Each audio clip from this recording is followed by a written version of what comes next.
Ini saya ingin langsung ke Bang Pitra dulu deh. Bang Pitra, jadi kalau nggak mau sumpah pocong, jadi what's next untuk Ibtu Rudiana? Jadi begini, tadi ada hal yang keliru tadi terkait dengan katanya wawancara dengan Tempo ya. Mhm. Itu yang wawancara dengan Tempo itu keliru dan Oke, itu dari dua mana kali. kita tahu itu keliru? Jadi waktu wawancara dengan Tempo itu saya rekam semua percakapan itu, bukan Oke. menangkap gitu, dan itu mereka udah minta maaf kepada saya Mhm. kalau saya ada keperluan. Tapi bahasa beliau itu mengamankan untuk diserahkan kepada Satreskrim Polresta Cirebon Kota. Ada kok chatnya dengan saya juga. Mhm. Jadi terkait dengan apakah seseorang itu berhak mengamankan yang diduga melakukan perbuatan pidana, jangankan hanya polisi, warga masyarakat aja kalau memang mencurigai, contohnya ada orang yang menggunakan narkoba atau sabu-sabu terus dibawa kepada kantor polisi, itu sah-sah aja untuk didalami polisi apakah memang yang bersangkutan menggunakan sabu atau tidak gitu. Mhm. Nah, jadi bukan hanya polisi, masyarakat aja kalau memang ada situ contohnya maling nih, tiba-tiba hilang, tiba-tiba diketahui ada yang dibawa ke kantor polisi, itu sah-sah saja Oke, agar diksi didalami. mengamankan dan menangkap bedanya apa sih, Bang? Yang mana? Kalau menangkap Iya, tadi ada itu sebutkan tentu, mengamankan. kalau menangkap itu tentunya kan ada surat perintah penangkapan, kan Mhm. begitu.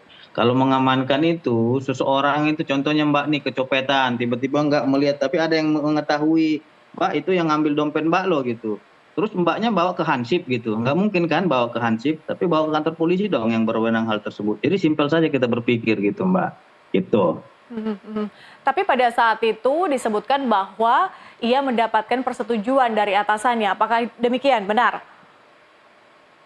Salah gimana? Dalam Ya wawancara Pak tentunya kan, Rudiana dengan Tempo juga tentunya beliau itu disebutkan. pasti kan, tentunya kan yang sebagai anggota polisi pasti koordinasi dengan hal Oke, ya apapun, udah. karena memang Sekarang sudah Bang didalami Fitra oleh punya penyidik. kesempatan untuk meluruskan itu. Apa sebetulnya yang terjadi malam itu? Oke, ini saya jelaskan lagi ke awal ya, sebenarnya udah saya Iya, jelaskan jangan ini terlalu berkali-kali panjang, di Bang. Waktu berbagai kita media. sangat terbatas. Jadi pada tanggal 27 pada tanggal 27 Agustus 2016 itu pukul 23.00 WIB ya, sekitar segitu dah pukul 23, beliau diberi telepon oleh Bapak Aibtu Sulaiman mengatakan bahwasannya anaknya itu telah terbaring meninggal dunia di RSUD Gunung Jati, dan beliau ke RSUD Gunung Jati melihat bahwasannya benar anaknya meninggal dunia. Nah, kemudian pada tanggal 28 itu almarhum ini dimakamkan di Desa Jatiwangi ya, TPU itu. Setelah dimakamkan tanggal 30-nya sebagai seorang ayah dia ingin mengetahui lebih lanjut atas kematian anaknya.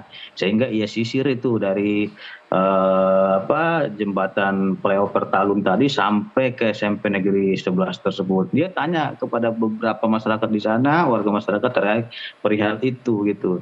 Nah, dan kemudian ketemulah dengan saudara AF ini menanyakan itu, dan yang bersangkutan itu menerangkan melihat peristiwa pelemparan dan kejar-kejaran, dan diperlihatkan juga itu sepeda motornya, ya benar seperti itu sepeda motornya kata para saksi-saksi warga itu. Nah, kemudian di tanggal 31-nya itu berdasarkan informasi daripada masyarakat, beliau membawa mereka ini ke ke Polresta Cirebon Kota untuk didalami oleh Satreskrim apakah mereka melakukan perbuatannya atau tidak, dan ada salah satu yang tidak melakukan perbuatannya dan itu langsung dilepas oleh Mhm. penyidik Polresta Cirebon, tinggal 7 orang di situ gitu.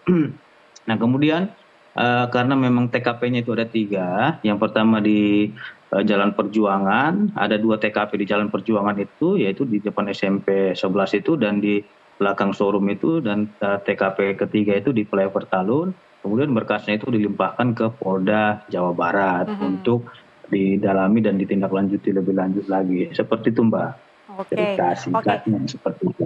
Bang Pitra, koreksi Sebentar, Mbak. apabila saya keliru. Sebelum Boleh, Pak sebelum Teguh? dikoreksi itu, ya gini, Baik. maaf ini Adinda ya, saya Iya, iya Bang Nasrullah. menjelaskan ini untuk kepentingan publik, Pak bukan Teguh singkat saja, Pak. kepentingan Sakatata atau Ibtu Rudiana.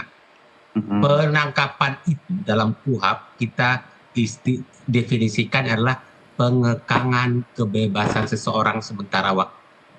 Ya, itu istilahnya. Jadi pengamanan, mengamankan itu apakah di situ bagian dari pengekangan kebebasan orang? Itu saya rasa itu hanya boleh dilakukan oleh pihak yang berwenang. Dan kemudian yang Anda katakan tadi, jangan polisi warga masyarakat pun boleh mengamankan seseorang. Ya, dalam konteks tertangkap tangan. Hanya dalam konteks tertangkap tangan, tidak di dalam konteks biasa. Karena kalau ini saya tidak luruskan, publik akan mengambil sikap yang salah besok lusa. Aparat penegak hukum polisi yang tidak bertugas dengan penanganan perkara selama dia ketahui ini ada satu kasus sedang berproses, dia datang mengamankan seseorang saja, itu juga tidak boleh. Jadi begini. Masuk anggota polisi yang tidak di dalam penugasan penyelidikan atau penyidikan, dia tidak boleh melakukan pengamanan seseorang kecuali dalam kait yang berhubungan dengan tertangkap tangan. Apalagi memang itu sudah beberapa hari setelah kejadian. Ya, silakan Bang Pitra. Jadi saya kira bukan hanya pidana saja, kalaupun ada perselisihan yang dianggap itu perselisihan, seseorang itu berhak menyelesaikannya di kantor polisi gitu loh, bukan di kantor Hansip atau Satpam. Kalau memang dia menganggap adanya suatu perselisihan, ya serahkan saja kepada polisi untuk dimediasi atau ditengahi oleh polisi. Nanti kan akan didalami oleh pihak kepolisian. Kalau memang seperti itu, setiap ada perselisihan kita nggak usah kantor polisi aja, gitu loh. Kita serahkan aja ke security ataupun Satpam. Mohon maaf nih Bang ya, karena persepsi saya juga kan saya juga punya pendapat gitu. Ya, jangan kan hanya operasi tangkap tangan. Itu seharusnya. Iya. Bukan hanya tangkap tangan. Kalau memang ada orang yang berselisih, mencurigai sesuatu hal itu, ya sah-sah aja. Dia dibawa kepada kantor polisi karena mereka berwenang untuk itu. Oke, gitu. Bang Pitra, kasih kesempatan ke Bu Titin untuk kemudian mengomentari. Mungkin ada cerita dari sudut pandang dari Bu Titin pada saat itu juga mengikuti sejak tahun 2016. Silakan Bu Titin. Baik, Bang Pitra, kita beri kesempatan kepada Bu Titin dulu. Mas, nggak usah dipotong ya, Mas Pitra. Jadi dalam persidangan silakan aja Mbak, 20 jam buat Mbak. Bang Pitra, baik. Bu Titin silakan. Jadi dalam persidangan waktu itu Rudiana menyatakan sebagai saksi menyatakan telah menangkap para tersangka waktu itu 7 orang yang sedang berkumpul di SMP 11. Hakim waktu itu menanyakan apakah penangkapan itu dengan diberikannya surat penangkapan, dijawab tidak, hanya komunikasi lisan. Itu di dalam sidang pengadilan yang saya hadir, bukan Mas Pitra yang hadir. Tetapi dokumen yang kita miliki, ini ada surat penangkapan SKK 244 2016, tidak ada nama Bapak Rudiana, ini sampelnya basah, nggak ada Bapak Rudiana. Sementara di persidangan, Bapak Rudiana mengakui menangkap bersama anggota lainnya, diperkuat oleh Gun sama Mas. Nggak usah motong, saya juga masih ngomong. Bu Titin silakan lanjut Bang Pitra. Iya, kan saya akui gitu. Terus baik, Bu Titin masih ingin menjelaskan, silakan. Walaupun diakui di persidangan dia melakukan penangkapan bersama anggota lainnya dan terkonfirmasi saat kesaksian anggota lainnya kayak Gun, saya harus buka lagi berkasnya, mengakui di telepon Bapak Rudiana untuk melakukan penangkapan, kemudian melakukan penangkapan, dan hakim sempat menanyakan apakah penangkapan itu dilengkapi dengan surat, tidak hanya komunikasi lisan.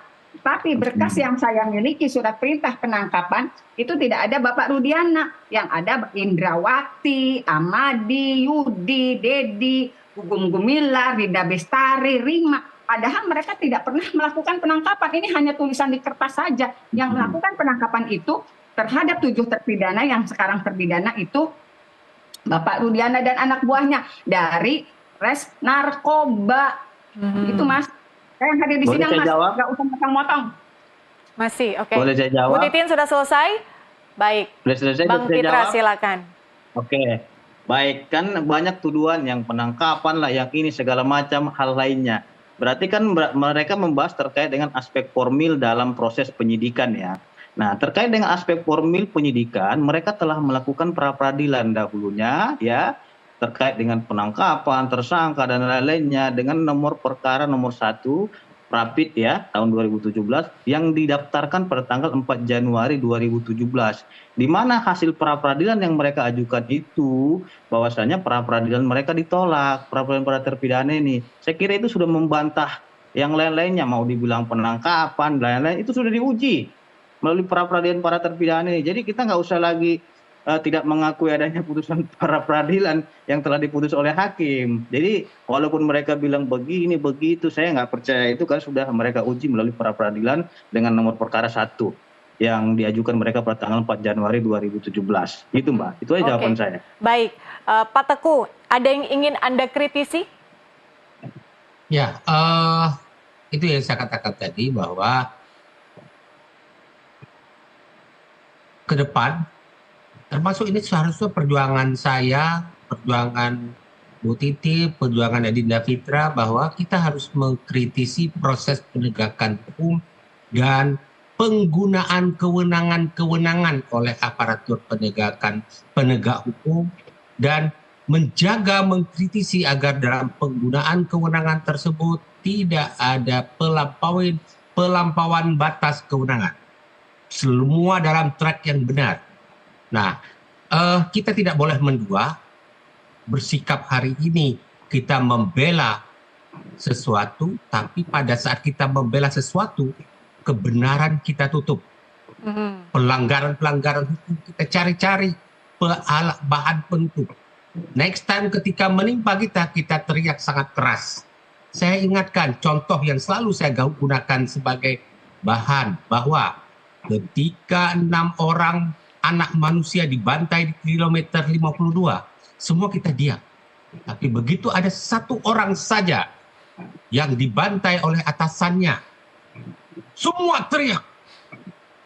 Akhirnya kita bermuka dua. Pada saat orang lain yang kena, kita diam, tapi ketika kita yang kena, kita teriak sangat kencang. Itu bermuka dua namanya dalam proses penegakan hukum. Kita hanya berjuang kalau kita yang kena. Kalau orang lain silahkan.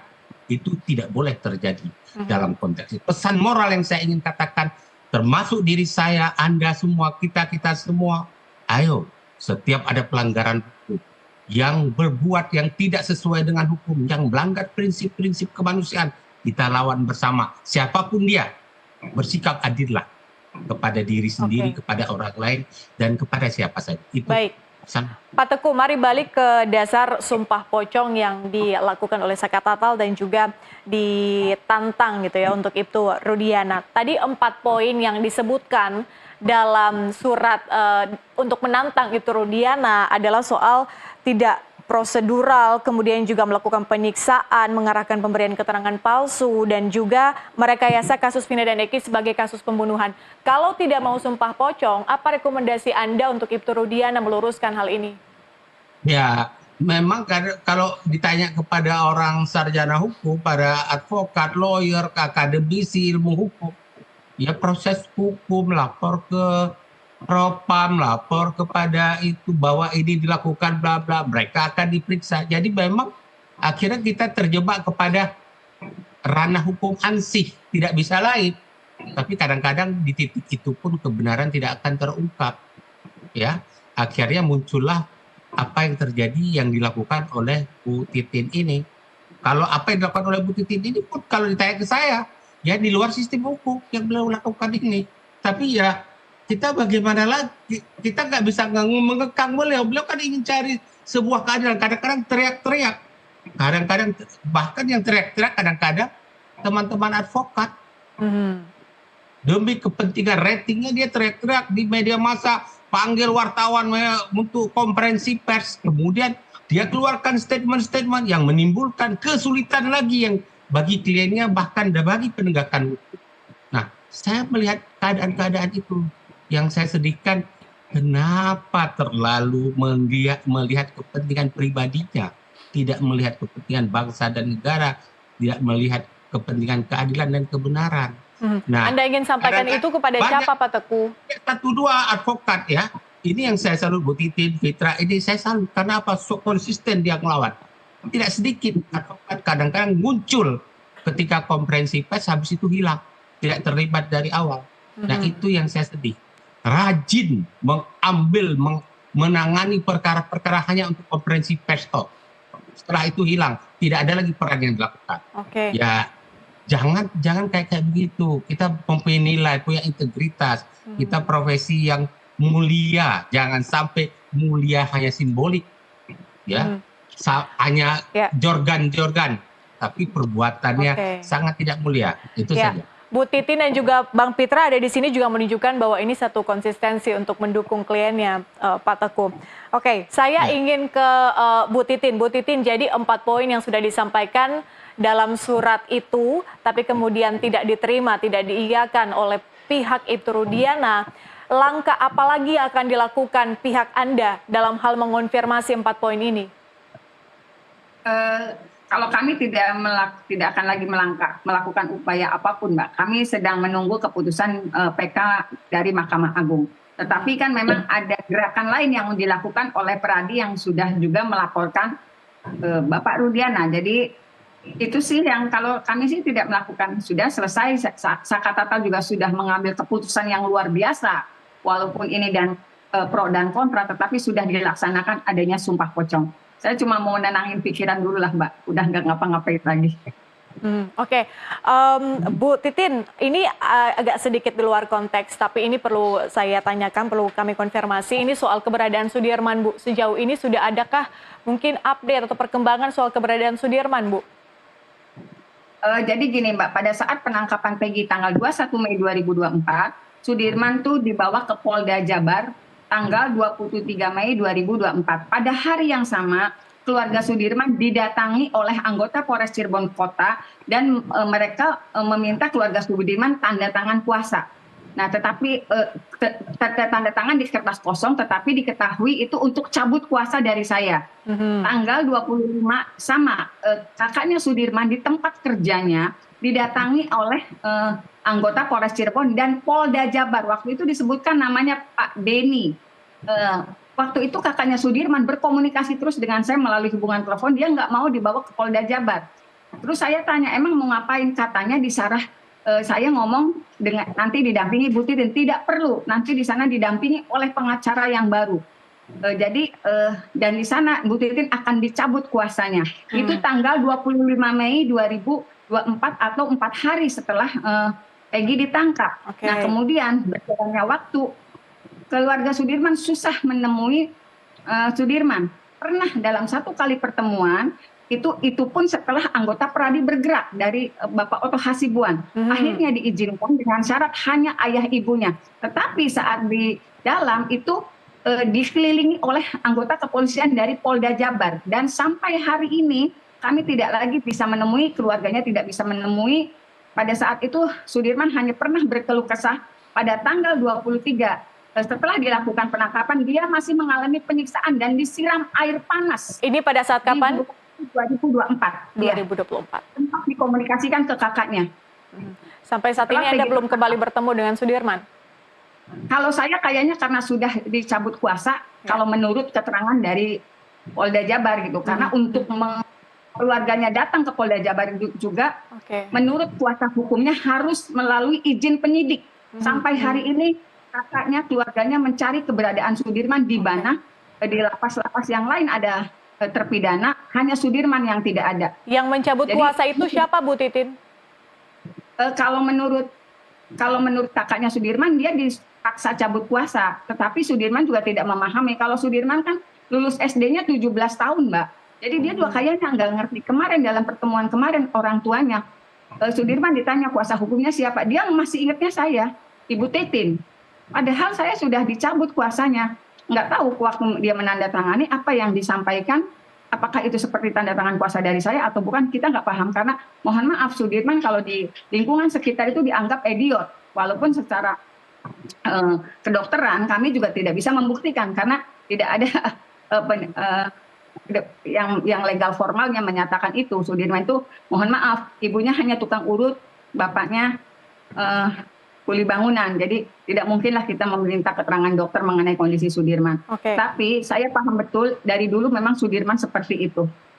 Sudirman SD 17 tahun berarti kan bisa menilai kapasitas kecerdasannya seperti apa. Tetapi sampai saat ini justru Sudirman yang terus dipegang dan kabarnya masih ada di Polda Jabar. Karena anggota Peradi yang mendatangi ke 6 terpidana tidak menemukan Sudirman dimanapun.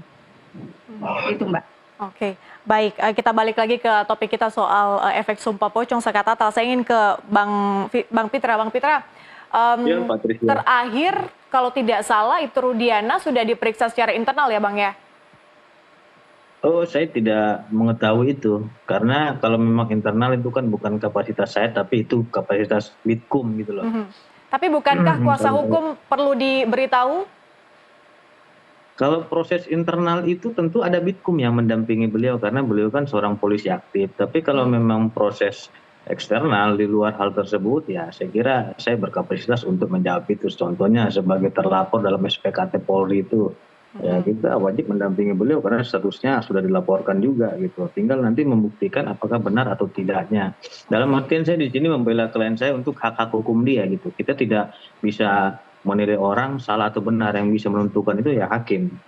Gitu, Oke, kalau dari sedikit saya tambahkan keterangan boleh, kita Pak ini Teguh, silakan. juga ini untuk pengetahuan publik. Memang kalau anggota TNI, anggota Polri yang masih aktif itu di kelembagaan kepolisian dan TNI itu ada yang namanya, kalau dulu kalau di kepolisian kalau nggak salah Divkum, divisi hukum ya. Kada Kadivkum. Nah, itu semua anggota kepolisian berhak memperoleh bantuan hukum dari Divkum. Tapi anggota kepolisian yang tersebut juga berhak memperoleh pendampingan oleh pengacara eksternal, ya. Nah, kalau yang diperiksa oleh Propam dan didampingi oleh Divkum, tentu saya bisa pahami penjelasan Pitra tadi, ya. Penjelasan Pitra bahwa dia tidak mengerti dan tidak bisa menjelaskan apa yang ada di sana, kecuali pernah diinformasikan. Kalaupun informasikan, maka tentu itu rahasia klien yang tidak bisa dia ungkap kepada publik. Jadi pada kondisi apa kuasa hukum itu harus diberitahu pada saat pemeriksaan? Bisa saja kalau kan gini, kuasa hukum Pak Rudiana waktu diperiksa Propam, kalau dia menggunakan hanya Divkum, ya yang tahu itu Divkum apa yang materi pemeriksaannya. Ya, kalau ditanya kepada Pak Pitra tidak pernah mendapat pencerahan dari kliennya. Ya, Pak Pitra nggak bisa menjelaskan itu, nggak tahu dia. Kalau dia coba menjelaskan, bisa-bisa ngarang dia. Kecuali Pak Rudiana sudah menjelaskan kepada Pak Pitra dan Pak Pitra mendapat izin dari Pak Rudiana untuk membuka kepada publik. Kalau tidak, dia melanggar rahasia klien. Itulah kadang-kadang kesulitan para advokat, ya. Ada rahasia klien yang wajib dijaga. Kalau tidak, dia kena pidana itu. Oke, terakhir Bang Pitra, waktu kita sangat-sangat terbatas. Kalau di pihak Sakatatal sudah tidak ada upaya lagi selanjutnya, bagaimana dengan Ibtu Rudiana? Ya, kita menyerahkan semuanya kepada para penegak hukum ya Mbak, karena kan semuanya juga kan mereka telah melakukan upaya hukum baik PK maupun laporan polisi maupun laporan Propam dan hal lainnya. Itu kita hormati sebagai warga negara yang baik dan taat hukum. Tentu kita melakukan upaya-upaya itu sesuai dengan ketentuan hukum dan yang konstitusional. Apapun yang mereka lakukan, teman-teman penasihat hukum lakukan, kita hargai dan kita hormati itu. Karena esensi kita semua itu mencari keadilan gitu. Sejauh ini kita tidak boleh menuduh seseorang melakukan ataupun menghakimi seseorang dengan tuduhan-tuduhan lainnya sebelum adanya putusan hakim ataupun putusan yang telah berkekuatan hukum tetap. Kami hargai dan hormati itu. Seperti itu. Baik, terus menghormati seluruh proses yang sedang berjalan dan nanti akan berjalan. Bang Pitra, Pak Teguh, Bu Titin, terima kasih banyak sudah bergabung di NTV Prime Dialog sore hari ini. Mohon maaf, waktu kita sangat terbatas, kita harus tutup di sini.